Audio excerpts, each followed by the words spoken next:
Good. Hope you've had a good summer. You too. Thank you. Shane, the popular question, how's the health of Dylan and Harris? I didn't take long. They're really good. On track. They were both in the facility this morning. Peak is actually running. Dylan will take another step in his journey next week. He should crank it up. Pete did, I watched him with my own eyes, do 40 reps of what we call walk and press in the weight room, which if you ask any of our players, it's god awful and horrible. He did 40 reps of it today. So to answer your question, they're on track, and we'll kind of see where they go or where they are from a checkup standpoint, if you will, here at the end of the month going into August, and hopefully we'll be ready to rock and roll as we get into the season. With Kent State and Towson up first, would there ever be a conversation on the staff like, hey, maybe we could hold them out before Mississippi State, or just how does that process? I think we treat all opponents the same, and every Saturday's a battle. But for us, for me, David, it'll be just communication with our doctors like it always has been. Good news is both those two guys are both competitors. They both want to play. They both want to play game one and get out there and compete. So for us, it'll be communication with our medical team, the outside doctors, and when they say they're ready to go, then they'll be ready to go, and we'll put them out there regardless of when and who. Kirby was saying today how he's excited to have this matchup back on the schedule this year, Georgia, South Carolina. How excited are you for the fans and rivals to have that matchup back on the schedule? Yeah, I think it's great. From a distance standpoint, the closest SEC school to us, and I know what a big deal it is, and all around the region, but in Augusta, right there on the border, and a lot of Georgia people I know in South Carolina, a lot of South Carolina people I know that live in Georgia. So I think it's great. It's a game that's been played for a long time, I guess, and as long as I've been in coaching, and it was weird not having them on the schedule the last couple seasons, but got a ton of respect for him and everything that he's done for me in my career. Looking forward to getting back out there and competing against them in November in Williams-Brice. Shane, do you have a theme for this season or a message you're going to be hammering home? No, not really. I mean, I think with this group, Rick, they've been a very mature group since they came back in January. There's a lot of, older guys on our team that have been around, and they know what they want to get done. They've been very intentional about their work since January, and for us, it's just continuing to work and stack days and just keep trying to get, better and better each day. But like the way that this group is working, and proud of where they are right now. With the edge room figuring out who's going to be opposite of Dylan, what do you look for in terms of competition here in preseason camp and trying to figure out who's going to be that guy that lines up opposite of him? Yeah, we knew that was a big thing for us when we went into the offseason, or came into January, talking about high school recruiting, portal. We needed to be better there. We were losing, Brian Thomas, and we know what Kyle Kennard did a couple years ago opposite Dylan. So we really attacked that thing with in the portal and in high school recruiting. And as far as what we're looking for, guys that just can make plays, and we know that Dylan's going to automatically, when teams start game planning against our defense, they're going to sit there and talk about, from a protection standpoint, how do we block number 6 and not let him ruin our game, talking about the other offense. So in order to combat that, we got to have guys on the other side that can certainly stop the run, disrupt the passer, and just play, good winning football. We've got a lot of guys that have played a lot of football. We've got some talented young guys in that room, and we've got to have more than one. We want to play more guys up front and keep guys fresh, and those guys are having a good summer, and kind of eager to see how they continue to progress as we go through the preseason. Do you expect a lot of young guys contributing in that room? Because, there are a lot of redshirt freshmen, incoming guys in that room that you guys did bring in. Yeah, I think it's certainly a possibility. You talk about that room, you talk about the defensive tackle room. We've got some depth at both those positions, and certainly, I think a lot of guys that were there, some of those freshmen that were there in January, have put themselves in position to play for us this season. There's a lot of work to get done between now and September when we crank up, but certainly I think it's very possible. You think this could be one of the best linebacker groups you've had? Yeah, when you talk about certainly the top 3 coming out of last season that are now back, those are some really talented guys that are having elite summers, all three of them, talking about Fred, talking about Sean and J.O. I know every coach gets up there and says, man, he had a really good summer. Like, these guys are having like elite summers, the three of them. And they're leaders on our defense, all three of those guys. I feel like with their athleticism and all that, certainly I feel that way, Phil. Kind of key for us, though, what concerns me is who's going to be linebacker 4 and linebacker 5. And that's still to be determined, and there's competition, going on for those other spots because, they're going to play the majority of the reps, but we need to develop some guys around them too. Shane Malik Orson brings another element to the kicking competition.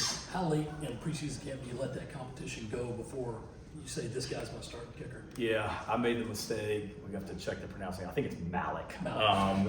I called him. No. I called him Malik the first time I met him, and I got corrected. I think that's one of those things.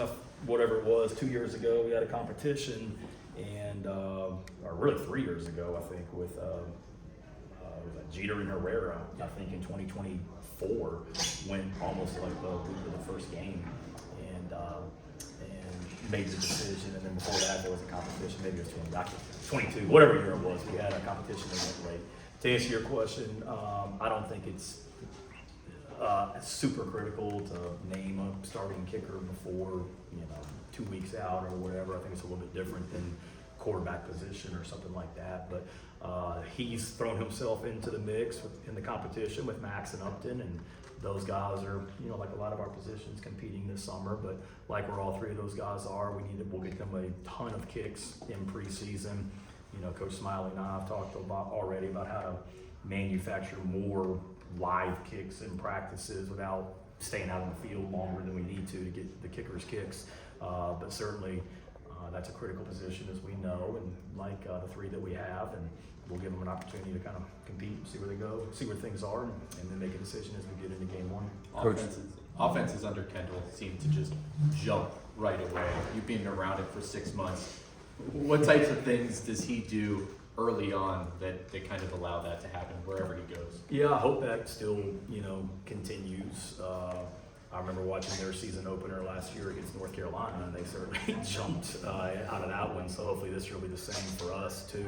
I don't know. I think it just goes back to his system and what he wants to get done. He knows what he's looking for. He knows how to call it, and he's just efficient. And it's not a lot of stuff. It's not that we are super simple. I'm not saying that, but he gets really good at what he wants to do, and we just rep it over and over and over again, and then those guys get out there and are able to play freely and go make plays, and he's got a proven record as a proven track record as a coordinator, and it's a big reason why I hired him, and eager to see that continue. Is he a guy that likes to roll the dice on fourth down a lot? That's going to be, he's not going to be making those decisions. So, that's what I get paid for. So I would think, any offensive coordinator, Phil, doesn't want to punt.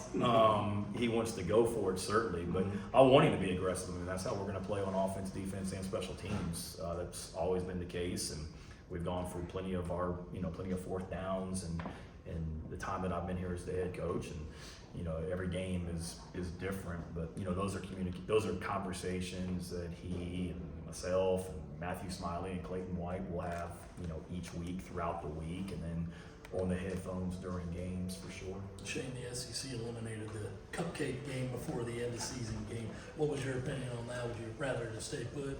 Hard to say.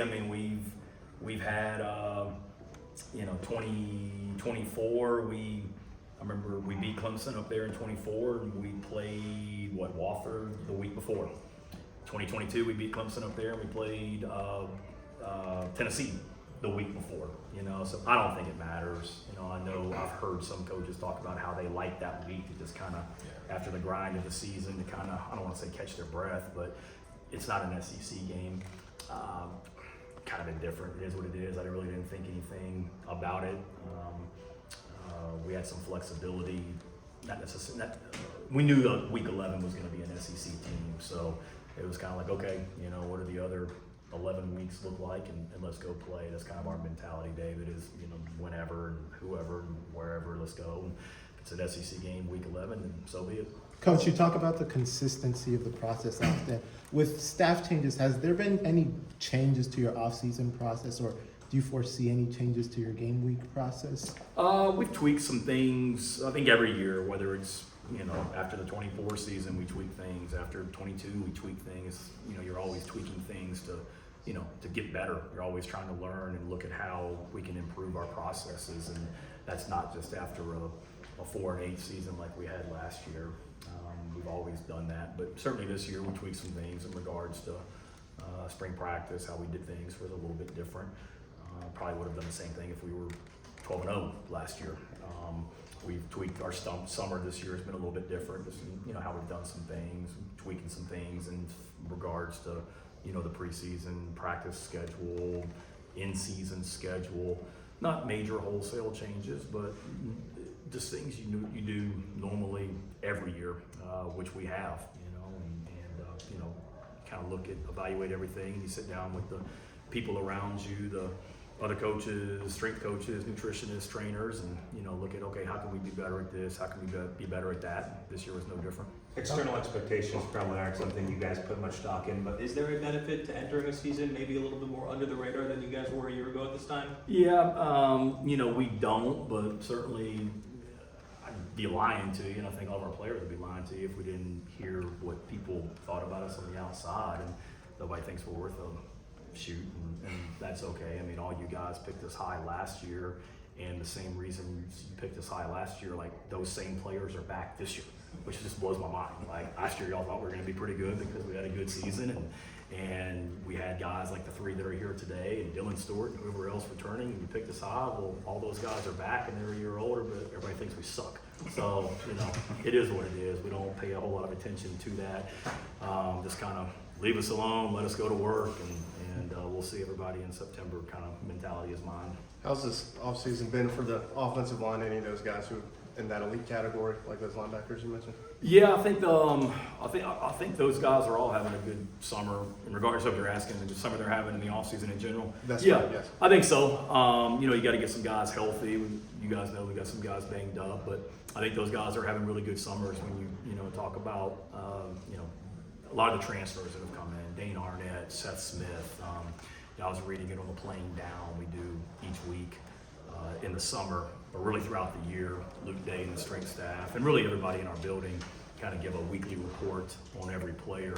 And I was reading through that on the way down last week's report, and the offensive linemen, they've been consistent, and this week's report was no different. Just the work they're putting in, the summer they're having, the strides and the gains they're making, and they've got like the mentality that they're preparing and practicing with right now. Coach, 10-year anniversary of the SEC slogan, "It just means more." You had a lot of experience elsewhere too, but in what ways do you see in the conference that they live up to that phrase? Look at the NFL draft every year. It's however many consecutive years we've led the country in draft picks. That's one. I just think the passion from the fan base is it's different. And I haven't been to other media days. I've caught glimpses of other media days on television, and it certainly isn't this.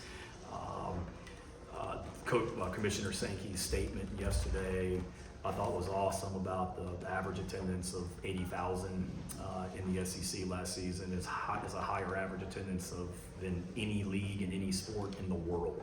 To me, that's a mic drop type fact, and it's true that. That's what I love about this conference. It does just mean more because every Saturday you don't go into a stadium anywhere in this league where there's less than 30,000 people, 40 or 60, 70,000 people in the stands. In other leagues, that's the case. I mean, every Saturday in this league, you're walking into